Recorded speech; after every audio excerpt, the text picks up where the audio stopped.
I want to take you to, before I show you some of her nonsense today, a story that was first floated, as best as I can work out, 5 days ago. Now, this was from a research organisation who, during the height of the economic roundtable, was suggesting that potentially land tax could be used as a way of helping people who are already living in homes where their kids have moved out to move out and move into smaller homes, because eventually it would be a price reason. Put simply, a tax on spare bedrooms. The person who was responsible for this was quoted at the time as saying that they emphasised there's nothing wrong with a home having more bedrooms than people and space for an office or for children, for visitors or for hobbies. Oh, thanks, Dale. But she wondered if there was some inefficiency in the way that the housing stock is being allocated, which might happen if those extra bedrooms were taxed. A couple of days ago, story gets reheated, this time at news.com.au. These are not obscure websites. These are all read by hundreds of thousands of people each and every day, nay, millions each and every month. Call for households with spare bedrooms to be taxed. The same person.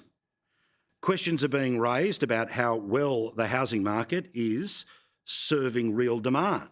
Same person. Suggesting that a tax could help people move into housing that fits their size. Continues, governments could make it more expensive to have more housing than you need. Now, after these stories had been swirling, at least in the online world, in, again, not obscure places, but places where the Minister's office would have been aware the word housing, and if you say housing, housing, housing, and Claire O'Neill, Claire O'Neill, Claire O'Neill, click your heels and guess what? The transcripts will appear in her office. So there is no mystery as to whether her office was aware of the stories at all. Now, for whatever reason, there was no attempt to push back on those stories, regardless of where they came from. So because there had been effective silence on what seems like a pretty wild idea, one that I wouldn't be expecting anyone to be introducing anytime soon, to make sure that was the case, a question was asked of clueless Claire O'Neill today in Question Time. Roll the tape. My question is to the Minister for Housing. With the government failing to deliver on its commitment to build 1.2 million new homes, new taxes on the family home were raised at the government's three-day talkfest. So will the minister rule out slugging Australians with new taxes on their spare bedrooms? Now, Claire O'Neill's response was an 11 out of 10, and by that I mean over the top, for a story that nobody had made up, one where some sort of a research body had been quoted by both news.com.au and the Channel 9 newspapers, and many echoes of that story have existed now for the best part of a week. Yet because she, of course, is high on a hill, or dare I say high on a horse, this was the response. I don't know what bizarre fantasy land those opposite have been living in. What on earth are they talking about? Now, I've heard that these questions are getting asked over in the other place today, and I thought, God, the housing minister, the shadow housing minister's, hasn't had his wheat bix for breakfast this morning. I mean, I don't know what he's going on about, but the fact that we've got people in the House of Representatives asking ridiculous questions like this, get a clue, guys. So, of course, all part of the overall campaign where the adults in charge, these are the people that don't know how to fire a shot, these are the people that were heavily rejected at the last election, so who cares? But again, the story was out and about. She either didn't know the story, maybe, but you would imagine that if you're the housing minister, you're across many a story and an idea, you would imagine that your office is across the idea. But guess what? It's not just the websites that have been talking about this very story. Now, again, if the sources of the information are ones that this Member of Parliament does not want to pay attention to, you think anything that would have come out of the mouth of an ABC radio host in Melbourne, it might have hit the mark as an issue that you'd like to either kill before it grows or respond to. But again, third media organisation talking about it. This one, the ABC. Eliza, there's a furious response to the idea. What do you make of that anger? Oh, I totally get it. I mean, there's so many reasons that you'd want to have more bedrooms, work from home, amenity, guests, babysitting, which I know a lot of grandparents do. And not just that, but if you implement yet another tax on people just for living in their homes, that's politically much less popular than just taxing the smaller portion of people that are transacting every year. So, The Age, in terms of Melbourne, and that's where the minister lives, The Age, news.com.au, the ABC. Oh, yeah, and Channel 7 talked about it too. Well, a mismatch between the average size of households and the average size of a home is prompting experts to propose a tax on spare bedrooms.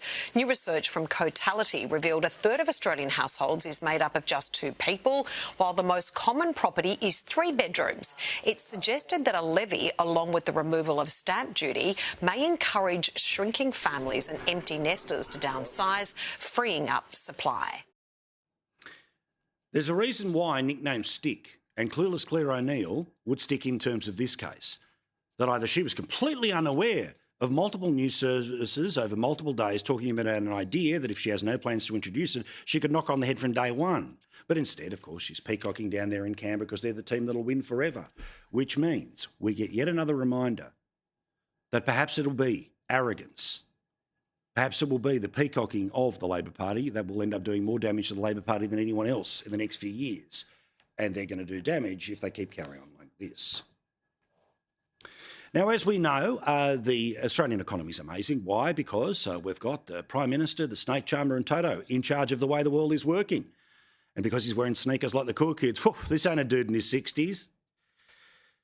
But also, I talk often about the triangle of dependence. This is where the economy that is being built by those people, not the puppy, those guys, is going to be very similar to the one that Labor has built in Victoria.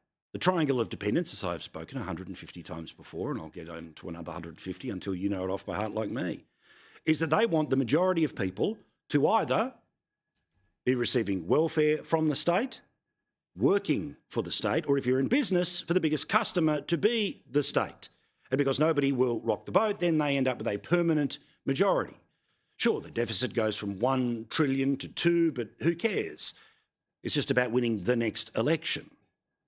Well, today, we got some numbers from the Australian Bureau of Statistics about the number of businesses that exist in Australia.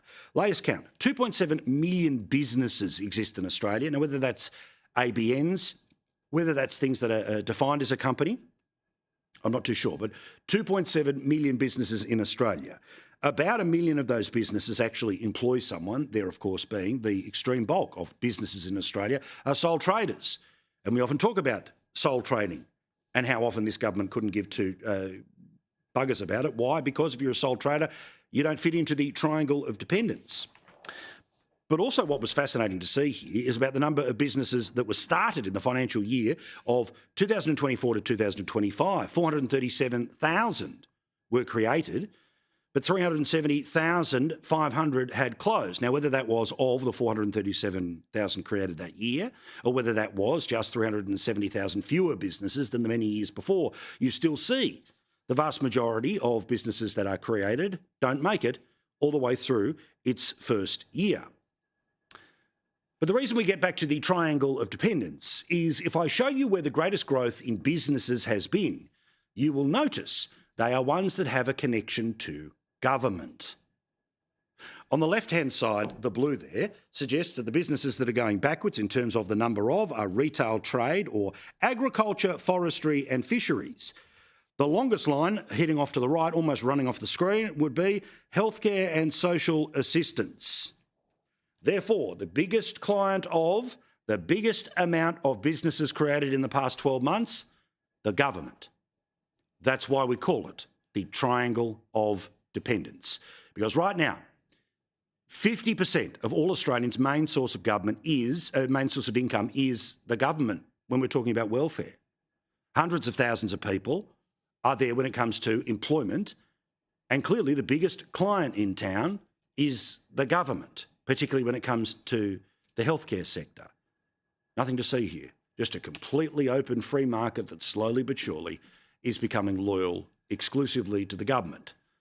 A government that, yes, is handsomely in power by 94 seats, but one that will only strengthen that triangle until, just like in Victoria, no matter how bad things get, the majority of the population will not rock the boat because the boat is the one that's keeping them alive. Double metaphors there, but the triangle of dependence is worth talking about.